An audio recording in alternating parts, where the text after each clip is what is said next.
अस्सलाम वालेकुम, मैं हूं रेहान तारिक और आप देख रहे हैं दस्तक। मुल्क की सियासत में एक बार फिर 28वीं तरमीम की बाज़ सुनाई दे रही है। 26वीं और 27वीं तरमीम के बाद अब बात हो रही है 28वीं मुमकिन तरमीम की, जिसको लेकर खासी बहस है, क्योंकि सूबों की तादाद बढ़ाना हो या फिर सेहत और बहबूद आबादी का मामला वफाक के हवाले करना हो, या फिर वोटर्स की एज 25 साल तक 18 से बढ़ाकर 25 साल तक करना हो। ये वो मुतनाज़ा मामलात हैं जिनको लेकर खासी बहस व तकरार हो रही है। ऑपोजिशन इस हवाले से नुक्ताचीनी कर रही है, जबकि हुकूमत इस मुतल्लिक तैयार दिखाई देती है। और फिर बेनज़ीर इनकम सपोर्ट प्रोग्राम को लेकर भी ये बात हो रही है कि ये मामला अब सूबों के हवाले किया जाएगा, ताकि सूबे अपनी मर्जी के मुताबिक अपने सूबे के जो अवाम हैं उनको जो रिसोर्सेज हैं उनको इक्वल डिस्ट्रीब्यूट कर सकें। क्या इत्तेहादी हुकूमत अपने इत्तेहादियों को साथ लेकर चल पाएगी? क्या इस हवाले से इस्लामाबाद के सियासी ईवानों में सरगर्मियां तेज़ हैं, मुलाकातें जारी हैं और इतलात ये हैं कि हुकूमत आइंदा चंद हफ्तों में बड़ी पेशरफ्त चाहती है। अभी तक 28वीं आईनी तरमीम का कोई बाज़ाब्ता मुसव्वदा तो सामने नहीं आया है, लेकिन सियासी हलकों में कई नकात ज़ेर बहस हैं। ज़राए के मुताबिक बाज़ मालियाती और वफाकी इख्तियारात से मुतालिक तब्दीलियाँ ज़ेर गौर हैं।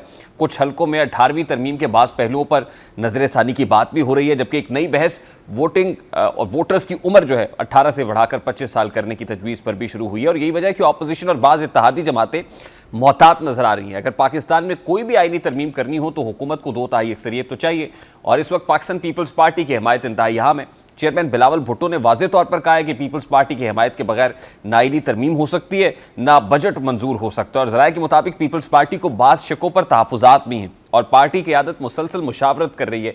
सियासी तज्ज़ियाकारों का कहना है कि पीपल्स पार्टी 18वीं तरमीम को अपनी सबसे बड़ी सियासी कामयाबी समझती है, इसलिए वो किसी ऐसे इकदाम की हिमायत नहीं करेगी जिससे सूबाई खुद मुख्तारी कमज़ोर हो, जिससे 18th अमेंडमेंट को रोल बैक करने का जो तासुर है वो कायम हो। और पाकिस्तान तहरीक इंसाफ भी इस मामले पर सख्त मौक़िफ़ रखती हुई नजर आती है। चेयरमैन बैरिस्टर गौहर ने सवाल उठाया कि क्या 18वीं तरमीम रोल बैक की जा रही है। उनका कहना है कि हुकूमत तमाम सियासी जमातों को एतमाद मिले और किसी भी तरमीम को जल्दबाजी में मंजूर ना किया जाए। दूसरी जानिब जमीयत उलमा इस्लाम के सरबरा मौलाना फजल रहमान की जानिब से भी तनकीदी आवाज़ें सामने आ रही। इतलात है कि 18वीं तरमीम के तहत वोटिंग की उम्र 18 से बढ़ाकर जो 25 साल करने की तजवीज़ है, अगर ऐसा हुआ तो तकरीबन करोड़ों नौजवानों और नौजवान वोटर्स जो है मुतासर हो सकते हैं। तलबा सियासत और यूथ पॉलिटिक्स का तवाज़ुन बदल सकता है और सियासी जमातों की इंतखाबी हिकमत अमली मुकम्मल तौर पर तब्दील हो सकती है। और हुकूमत की तरफ से अभी तक इस तजवीज़ की बाज़ाब्ता तस्दीक नहीं हुई है, मगर बहस शिद्दत इख्तियार कर रही है।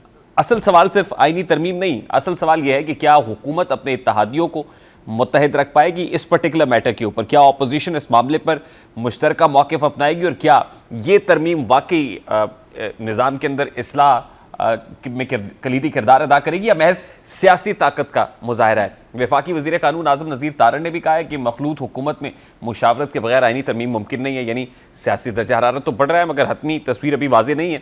तो क्या 28वीं आईनी तरमीम पाकिस्तान के सियासी निज़ाम में एक नई तब्दीली लाएगी या ये सिर्फ ताकत के मराकज़ के दरमियान एक नई सियासी कशमकश? ये सवाल अपनी जगह पर मौजूद है। हुकूमती मौक़िफ़ 28वीं तरमीम को आज़म नज़ीर तारड़ साहब हुकूमती हलीफों की बात कर रहे हैं, तो चेयरमैन पाकिस्तान पीपल्स पार्टी बिलावल भुट्टो ने भी इस मामले के ऊपर प्रेस कॉन्फ्रेंस की है। इस मामले पर बात करेंगे। इस वक्त सीनियर सहाफ़ी तज्ज़ियाकार हफीज़ुल्लाह न्याज़ी साहब ने भी ज्वाइन किया है। अस्सलाम वालेकुम न्याज़ी साहब, बहुत बहुत शुक्रिया, thank you very much for joining us. आपने हुकूमती मौक़िफ़ भी सुना, फिर उस पर चेयरमैन पीपल्स पार्टी बिलावल भुट्टो साहब तो डटे हुए नज़र आते हैं कि उनकी जमात की हिमायत के बगैर तो कोई भी आईनी तरमीम ना लाई जा सकती है, ना मंजूर कराई जा सकती है।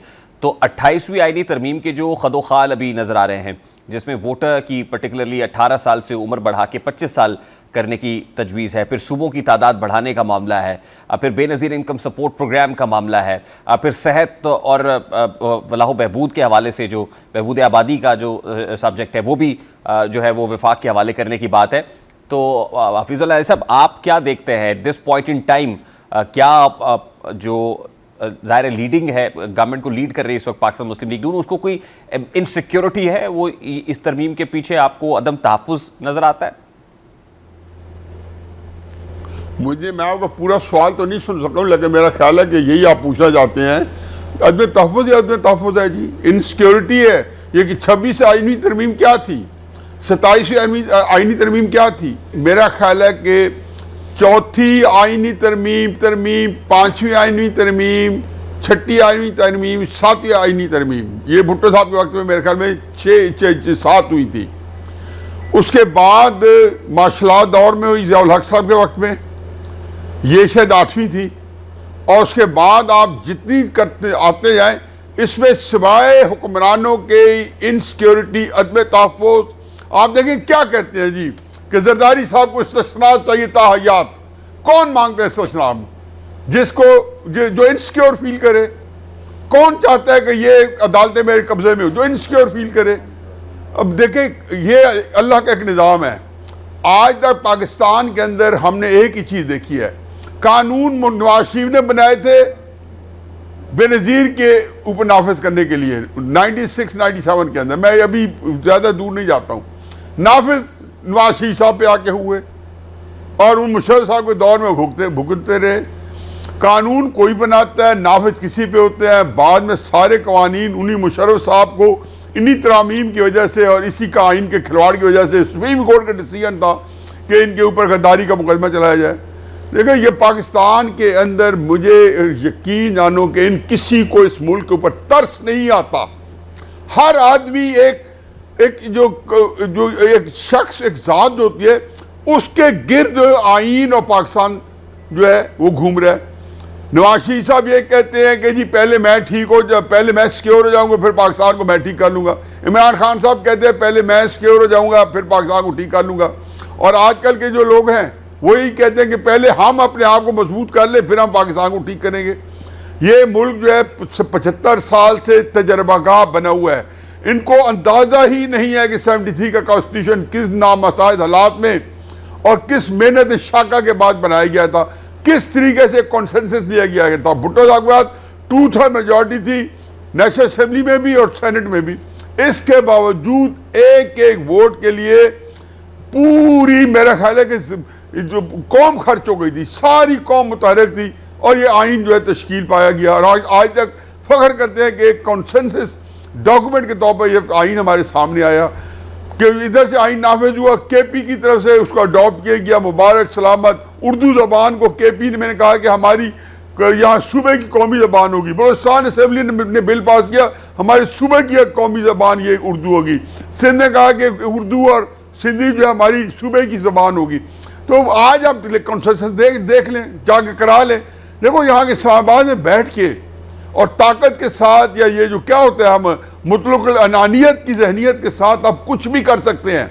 लेकिन खुदा के वास्ते इस मुल्क के साथ 25 करोड़ का मुल्क है। किसी फर्द वाहिद को या किसी एक ग्रुप को, जहनियत को ये जी बताएं। 26वीं आईनी तरमीम के मौके पर भी जाहिर है आपने भी तनकीद की, इस पे बहुत सारे शोज भी हुए, लिखने वालों ने बहुत कुछ लिखा, लेकिन जो रिक्वायर्ड नंबर था पूरा हुआ और तरमीम हो गई। अब 27वीं तरमीम भी आ गई उसके बाद। अब 28वीं तरमीम पे आपको लगता है कि जो नंबर है, जाहिर है 2/3 अक्सरियत से ये होना है। हमने बिलावल साहब की जो अभी प्रेस कॉन्फ्रेंस है या स्टेटमेंट है वो भी आपके सामने रखा, तो क्या ये कंसेंसस है पाकिस्तान पीपल्स पार्टी और नून लीग के माबैन की ये 28वीं तरमीम जो जिन खदोखाल के साथ अभी प्रपोज की जा रही है, जो सामने आ रहे हैं, जाहिर है कोई ऐसा कोई डॉक्यूमेंट तो नहीं आया है, लेकिन जो चीज़ें जिसको हुकूमती शख्सियात भी कन्फर्म कर रही हैं, क्या पीपल्स पार्टी उसके ऊपर कंसेंसस देगी? मैंने तो बिलावल साहब का, आपने कुछ स्टेटमेंट पढ़ा, मुझे आवाज़ नहीं आ रही थी, मैंने बताया कि मैंने आपकी बात पूरी तरह सुन नहीं सका, लेकिन मैंने जो उसे आखिर के 3-4 आपके जो सेंटेंसेस है उससे जो कुछ हासिल किया वो आपके सामने पेश किया। बात अगर कॉन्सेंसस हो जाए तो इस मास्टर वॉइस पे कॉन्सेंसस होगा ना, और 26वीं में 27वीं पे हुआ है तो उसके अंदर क्या था, कोई नंबर कोई मैटर ही नहीं करते थे। ये पूरे हैं, ये रिजर्व में पड़े 8, अगर ये हो तो ये खर्च कर लेंगे, ये ना हो तो ये भी खर्च कर लेंगे, चलो इसकी अब ज़रूरत नहीं रही, पूरे हो गए। ये कभी तरामीम भी कौमों की तकदीर में जो फैसला करते हैं आइन।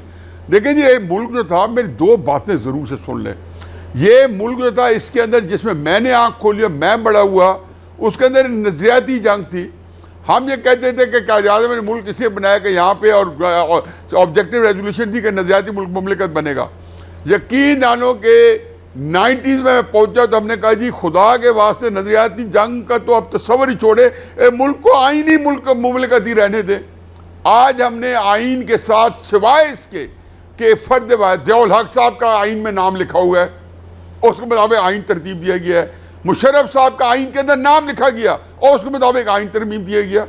किसी कौम के ये बनाना रिपब्लिक तो हमने है ही है, कि यार 25 करोड़ लोगों पे कुछ तरस भी खा जाए, जिनको आप सारी जिंदगी उनके ऊपर बैठ के और जोर जबरदस्ती उनकी मर्जी के बगैर, जो हुक्मरान आता है उनकी मर्जी के बगैर उनको दबोच लेता है और जो हुकूमत करता है। फिर उसके बाद ये होता है कि यकीन जानो, मैं तो हसरत ही रही है कि कोई बंदा हुकूमत करे और उसके बाद अवाम में आ सके। जी न्याजी साहब, ये जो 18 साल से उम्र बढ़ा के वोटर की 25 साल करने का जो मुजवज़ा तरमीम है जो सामने आ रही है, बुनियादी तौर पे क्या ये इसमें इनसिक्योरिटी किसी खास पॉलिटिकल पार्टी को लेके है, और क्या आपको प्रिंसिपली दुरुस्त मालूम होती है, ये ठीक होना चाहिए कि इसी आइन के अंदर 18 साल की उम्र में शादी तो हो सकती है लेकिन वोट नहीं डाल सकते? मैं बड़ी मुश्किल से ब्रेकें लगा लेता हूँ क्योंकि मुझे नहीं फर्क पड़ता। मैं हर बात कहने की मेरे पास नहीं, लेकिन आपकी मेहरबानी है सर कि आप ब्रेक लगा लेते हैं, आपकी मेहरबानी है सर। लेकिन नहीं देख लें आप, देखें बात यह जी कि ये मुझे याद है कि 8 फरवरी से के इलेक्शन से पहले मेरे साथ कुछ ज़िम्मेदारान लोगों ने इनके साथ रब्ता था, तो मुझे वो पूछते रहते थे कि आपकी क्या इसके ऊपर राय है, तो मैंने बताया कि भाई ये राय ये है, ये। तो उसके बाद मुझे एक लेक्चर आ जाता था, न्याय साहब आप क्या किन बाप रहते हो, ये इतने परसेंट इधर हो गए, इतने परसेंट इधर हो गए, इतने परसेंट इधर हो गए।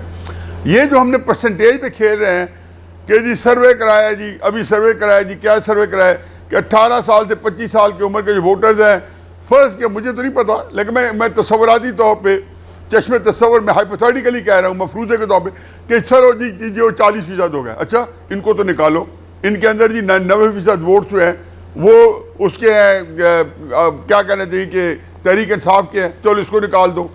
इसके बाद 35 ईयर्स के नीचे वोट्स जो हैं वो इसके हैं, तो वो उसको निकाल दो। ये जो है ना, ये चीज़ें मैनी नहीं होती। आपको अंदाज़ा नहीं कि अगर तहरीक इंसाफ को आप गिनेंगे ना, तो जिस मर्जी परसेंटेज में चले जाए ना, अगर वो आपके नज़दीक वो एक फोर्स टू रेकन विद है, वो एक फोर्स है जिसको एक्नॉलेज करना है आपने, तो वो फिर हर जगह मौजूद है। उसको आप अब कहीं से वोटर से नहीं रोक सकते। उसको रोकने का बेहतरीन तरीका आरटीएस, उसको बेहतरीन तरीका फॉर्म 47 या दोनों को जमा करके प्लस डाल दे। क्या यार, क्या मजाक हो रहा है। बड़ी मुश्किल से 21 साल की उम्र के वोटर्स थे सारी दुनिया के अंदर। आप देख लें वोटर्स क्या क्या वोटर लिस्ट है। मंतक क्या लाते हैं, वो कहते हैं वाइज दलील लाए जो महके जवाब में इकबाल को ये जिद है कि पीना ही छोड़ दे। आप कह रहे हैं जी कि वो 18 साल के वोटर चूंकि मेंबर असेंबली नहीं बन सकते तो उनको वोट का हक ही नहीं ना दिया जाए। ये अजीबो गरीब बात है। चूंकि 35 साल का उम्र का बंदा जो है वज़ीर आज़म नहीं बन सकता उसे कम, तो उसको जो है आप जो है उसका वोट का हक ही ना दें। सारे 35 साल के बंदे ही वोट दें ताकि वही अपना वज़ीर आज़म जो है वो करें। चूँकि नबूवत जो है जो अल्लाह ताला ने 40 साल की उम्र पसंद फरमाई, तो हम क्यों 40 साल से कम उम्र के लोगों को राय दें। इसका मतलब है कि अल्लाह के नज़दीक मैच्योरिटी की एज 40 ईयर्स है, इसी हम भी 40 ईयर्स कर दें। देखिए ये सारे मंत्रे हैं, ये सारे ये खुद फरेबी है, ये अपने आप को धोखा दे रहे हैं। ये पाकिस्तान को मैंने हकीकत है कि तकलीफ होती है कि हम एक बार 10 साल बाद 0 पॉइंट से 2 कदम पीछे खड़े होते हैं। 1967 9 आया, अयूब खान छोड़ के गए, तो क्या तरक्याती जश्न पाकिस्तान में मनाए जा रहे थे। क्या बताया जा रहा था कि पाकिस्तान जो है कैलिफोर्निया जितनी इकॉनमी है, 71 पाकिस्तान भी 2 लाख तो हो गया, हम आगे आ गए। फिर 88 के अंदर जवाहर हक साहब गए तो फिर देखो क्या बना। 2008 के अंदर मुशर्रफ साहब गए तो क्या पाकिस्तान देके गए। 2022 में जब जनरल बाजवा साहब गए तो क्या पाकिस्तान डिफ़ॉल्ट कर रहा था। तो मुझे तो समझ नहीं आती कि हम ये चीज़ें हमारे सबक सीखने की काफ़ी थी, लेकिन इसको सीखने के लिए ज़रूरी है कि आपको अपने मुफादात, आपके जो बेस्ट इंटरेस्ट है, आपके जो ज़ाती मुफादात हैं, आप उनको पुश डालेंगे, उनको कर्ब करेंगे, उनको लगाम देंगे और कौमी मुफाद को आगे लेके आएंगे। लेकिन बदकिस्मती ये कि कौमी मुफाद जो है वो सुकने डाला हुआ है कि हम अगर मजबूत हो जाएंगे, हमारे बारे में जो दुनिया क्या कह रही है, शहबाज शरीफ के जी तराने गा जा रहे हैं, इसलिए हमें जो है पाकिस्तान के अंदर बहुत कुछ करने का हमारे पास इख्तियार है, हक है। सब I have to take a very quick short break है। हाफिज हमारे साथ मौजूद थे, सीनियर सहाफ़ी तज्ज़ियाकार। गुफ्तगू आपने सुनी। लेट्स टेक अ ब्रेक है। ब्रेक के बाद वापस आएंगे। ईरान से कुछ अच्छी खबरें आ रही हैं, जहाँ पर वज़ीर दाखिला मोहसिन नकवी साहब हैं, 3 भी ईरान में मौजूद हैं, और ईरान ने कुछ तजावीज़ 14 नुकात पर मुश्तमिल तजावीज़ पाकिस्तान के रास्ते अमेरिका के साथ शेयर किए हैं। वो तजावीज़ जो मिडल ईस्ट के कुछ अखबारात भी, जरीदे भी शेयर कर रहे हैं, मीडिया भी शेयर कर रहा है, वो प्रपोज्ड कंडीशंस क्या हैं और अमेरिका उनको कैसे देखता है, ज़रा इस मामले पर बात करेंगे। इस ब्रेक के बाद हमारे साथ रहिएगा।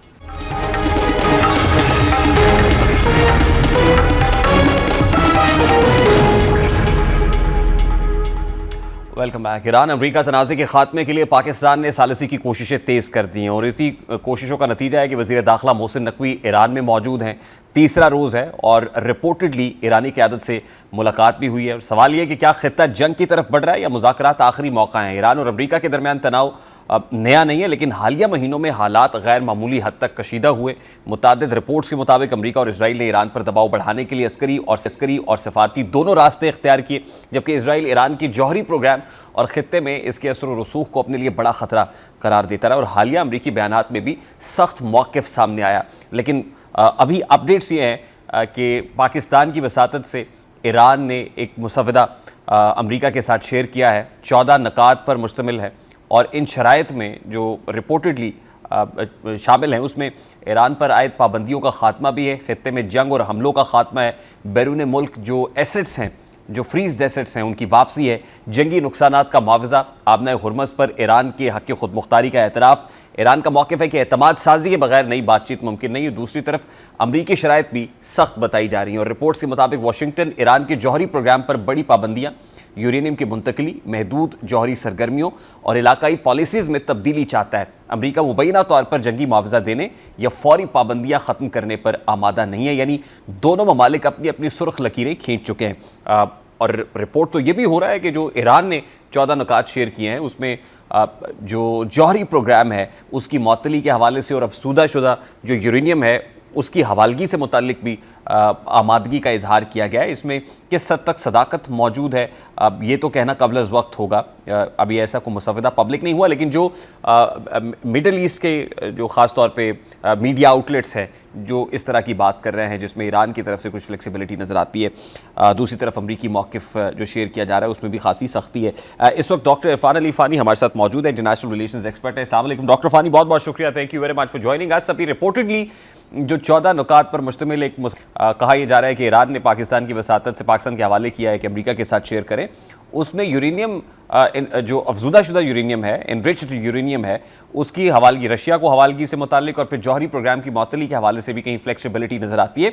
इन खबरों में किस हद तक सदाकत आपको मालूम महसूस होती है सर? जो 14 नुकाती मुसवदा जो है वो ईरान की तरफ से पेश किया गया है, जो वाशिंगटन में पेश किया जाएगा, तो उस तनाजुर के अंदर आपने सवाल किया। देखिए इस वक्त जो मशरक़ वस्ता का खित्ता है ना, उसके अंदर जो दोनों फ्री कैन हैं वो इस वक्त उस स्टेज पे पहुंच चुके हैं जहां पे किसी एक को कॉम्प्रोमाइज़ करना पड़ेगा।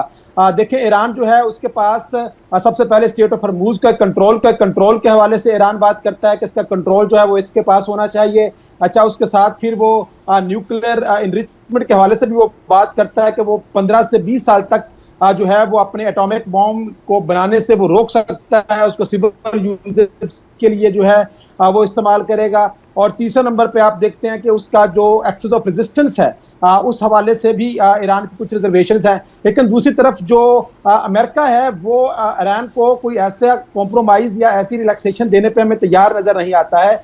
हम ये देख रहे हैं कि बारहा ईरान ने 2, 3, 4 दफ़ा जो मुसवदा है वो पाकिस्तान के बरास्ता जो है वाशिंगटन तक पहुंचाया है, और डोनाल्ड ट्रंप जो है वो पहली लाइन उन्होंने कहा मैं पढ़ता हूं और उसके बाद मैं रद्द कर देता हूं कि ये वो डील नहीं है जो अमेरिका को चाहिए है। देखिए इस वक्त जो दोनों फ्री कैन है ना, कोई कंक्लूजन जो विनिंग तक तो क्योंकि ये जंग पहुंची नहीं थी।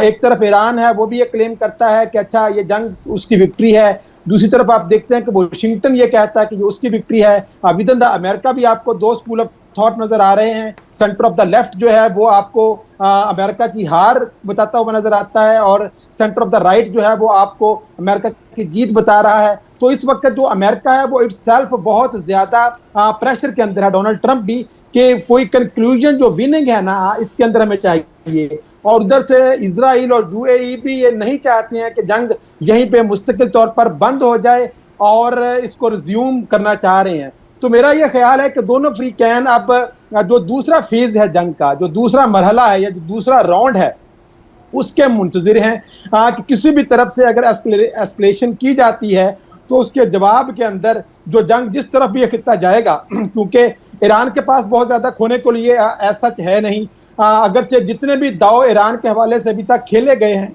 और ये कहा जा रहा था कि अच्छा 40 रोज़ा जंग कर ली, आपके अहदाफ पूरे नहीं हुए, आपने ब्लॉकेड लगा लिया कि शायद कुछ अर्से तक ईरान की जो स्टोरेज कैपेसिटी है और जो डिलीवरी कैपेसिटी है वो ख़त्म हो जाएगी और ईरान की जो इकोनॉमी है वो पाँव के नीज पे आ जाएगी। तो अल्टीमेटली ये भी नहीं हुआ। तो इस वक्त डोनाल्ड ट्रंप जो है वो अगेन एक ऐसे डिप्रेस हो चुका है और इतना ज्यादा उसके अंदर जल्द से जल्द इस जंग को खात्मे को लेकर तो डॉक्टर फानी जो ईरानियन साइड से जो 14 नकात पेश किए गए हैं उसमें तो फ्लेक्सिबिलिटी है, क्योंकि जाहिर है अमेरिका की नजरें ईरान के जौहरी प्रोग्राम पे ज्यादा है। आपने हुर्मुज़ का मामला तो प्रोडक्ट ऑफ दैट कॉन्फ्लिक्ट है, तो अभी यूरेनियम जो एनरिच्ड यूरेनियम है उसकी हवालगी से मुतालिक और जौहरी प्रोग्राम की मुअत्तली के हवाले से जो रिपोर्ट्स आ रही हैं कि ईरान राजी हो गया है, तो ये तो एक बहुत बड़ी डेवलपमेंट है इस सारे मामले में। रेहान, ये इससे पहले भी देखिए, मैं हमेशा से मेरा एक थीसिस रहा है कि ईरान हमेशा अपनी यूरेनियम की जो अफजूदगी है उसको टेबल टॉक पे लेवरेज के लिए हमेशा इस्तेमाल करता है अमेरिका के लिए। ईरान ने एटम बॉम्ब बनाना होता तो बहुत पहले बना लेता, लेकिन इस वक्त जो खित्ते की सूरत हाल जिस तरफ जा रही है उसके अंदर ओमान के वजीर खारजा ने भी ये कहा था कि ईरान अमेरिका को सारा कुछ वो देने के लिए तैयार है जो अमेरिका चाह रहा था कि यूरेनियम की अफजूदगी को लेके या एटॉमिक प्रोग्राम को लेके ईरान उनको दे। लेकिन आप देखते हैं कि middle of the talk ultimately America की तरफ से अटैक कर दिया जाता है। ईरान को जो चीज़ चाहिए है वो ये है कि मुझे गारंटी चाहिए कि दोबारा से ईरान के ऊपर 6 माह के बाद, 1 साल के बाद इस तरह का एडवेंचर या हमला नहीं किया जाएगा। अब इस तरह की गारंटी उसको कौन दे? अब पाकिस्तान ने एक मिडिल पावर के तौर पर अपनी सफारती, फौजी और मुआशी सलाहियतों से बढ़कर रोल प्ले करते हुए एक मुआहदे तक पहुंचाने की कोशिश की है। अमेरिका और जो है वो शी जिनपिंग के पास भी गया था ट्रंप कि किसी तरह से जो ईरान है, चीन जो है वो अपने इन्फ्लुएंस को इस्तेमाल करे ईरान के खिलाफ, क्योंकि चीन के पास ये कैपेसिटी है कि वो ईरान के ऊपर जो है वो दबाव डाल सकता है, क्योंकि ईरान की बहुत बड़ी जो माईशत है वो अल्टीमेटली चीन की खरीदारी के साथ मुंसलिक है और अगर चीन इस लेवरेज को इस्तेमाल करे तो ईरान को दबाव में ला सकता है कि वो स्ट्रेट ऑफ हॉर्मुज़ को खोल दे।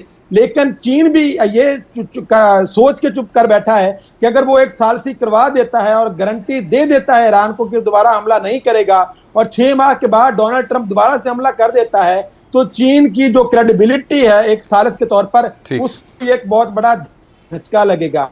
तो बुनियादी तौर पर जो अमेरिका की अपनी क्रेडिबिलिटी है डिप्लोमेसी को लेके और गुज़िश्ता एक अरसे में जितना उसने दुनिया के अंदर डिप्लोमेसी को नुकसान पहुंचाया है अमेरिका ने, अब कोई भी दुनिया का मुल्क जो है वो अमेरिका को कोई बात को मानने के लिए और तस्लीम करने के लिए तैयार नहीं है।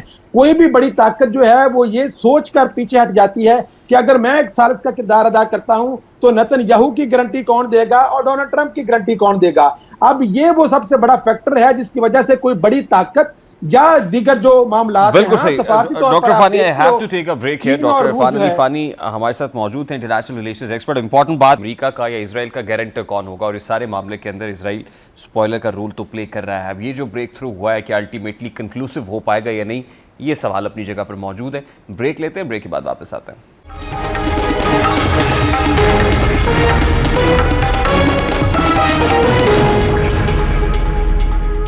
बलूचिस्तान के इलाके लक पास में वाक़ पाकिस्तान कस्टम्स के वेयर हाउस में लगने वाली हौलनाक आग ने बड़े पैमाने पर तबाही मचा दी है। कई घंटों तक जारी रहने वाली आतिशज़दगी के बायस दर्जनों अफराद जख्मी हुए, सैकड़ों कंटेनर्स, गाड़ियां और जब्तशुदा सामान मुतासर हुआ, जबकि मुसलसल धमाकों के बायस इमदादी कार्रवाइयों को शदीद मुश्किलात का सामना रहा। लक पास कस्टम्स वेयर हाउस में लगने वाली आग मामूली हादसा नहीं थी। रेस्क्यू और आग बुझाने का अमल 48 घंटों से ज़ायद जारी रहा, जबकि आतिशगीर मवाद और मुसलसल धमाकों के बायस कूलिंग ऑपरेशन भी तवील होता गया, जो इस सानहे की शिद्दत को जाहिर करता है। ज़राए के मुताबिक आग ज़िला मस्तौंग के लक पास में वाक़ कस्टम्स वेयर हाउस में लगी, जहाँ ज़ब्तशुदा सामान, गाड़ियाँ, ईंधन और दीगर आतिशगीर मवाद मौजूद था। आग भड़कने के बाद सूरत हाल उस वक्त मजीद संगीन हो गई जब LPG बाउजर्स में धमाका हुआ, जिससे आग तेज़ी से फैली और इर्द गिर्द के हिस्से में भी उसकी लपेट में आ गए। इब्तदाई इतलात में ज़ख्मियों की तादाद 17 बताई गई थी, ताहम बाद मुख्तलिफ रिपोर्ट्स में जख्मियों की तादाद 35 से ज़ायद सामने आई है। कई अफराद झुलसने के बायस अस्पताल मुंतकिल किए गए, जबकि शदीद जख्मियों को खुसूसी इलाज फराहम किया जा रहा है। वाक़े के बाद ज़िला इंतज़ामिया, PDMA, फ्रंटियर कोर और रेस्क्यू इदारों के आला हुकाम ने जाए वक़ुआ का दौरा किया। हुकाम के मुताबिक मुसलसल धमाकों और आतिशगीर मवाद की मौजूदगी के बायस आग बुझाने का अमल ख़तरनाक साबित हुआ।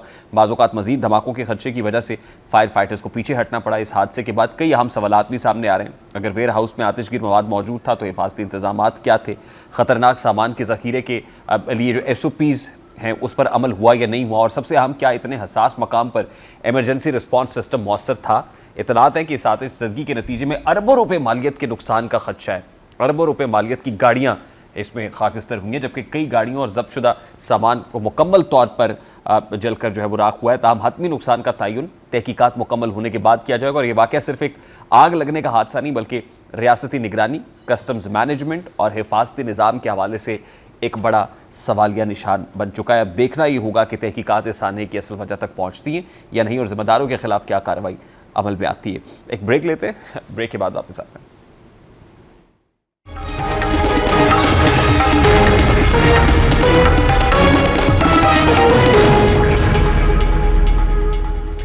कराची में मनशियात के खिलाफ जारी कार्रवाइयों के सिलसिले में एक बड़ी पेशरफ सामने आई है। एडिशनल IG कराची आज़ाद खान ने मुबैना मनशियात फरोश अनमोल उर्फ पिंकी की गिरफ्तारी और इसके नेटवर्क से मुतालिक तफसीलात जारी की हैं।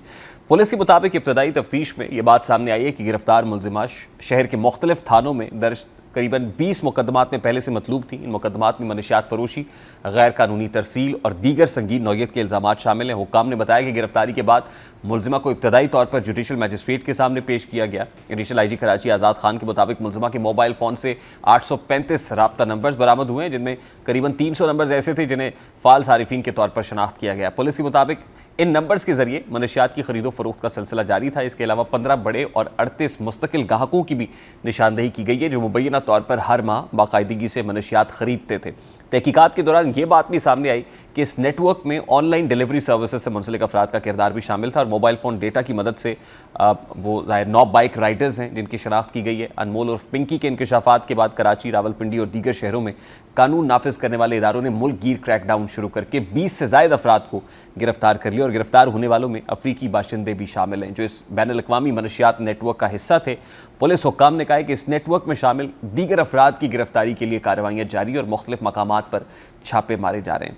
इस केस की तफ्तीश को मजीद वसअत दी जा रही है और जदीद डिजिटल फोरेंसिक टूल्स की मदद से तमाम रवाबित का जायज़ा भी लिया। ये कहते हैं कि कोशिश की जा रही है कि इस नेटवर्क के इसकी जड़ों तक पहुंचकर इसे मुकम्मल तौर पर ख़त्म किया जाएगा। और उम्मीद यही है कि इसको टेस्ट केस के तौर पर लिया जाएगा और मुलज़िमान को कैफ़रे किरदार तक पहुंचाया जाएगा ताकि एक प्रेसिडेंस सेट हो सके। प्रोग्राम का वक्त अपने इख्तिताम को पहुंचा है। आपसे मुलाकात होगी इंशाअल्लाह कल। अपना रखिए ख्याल।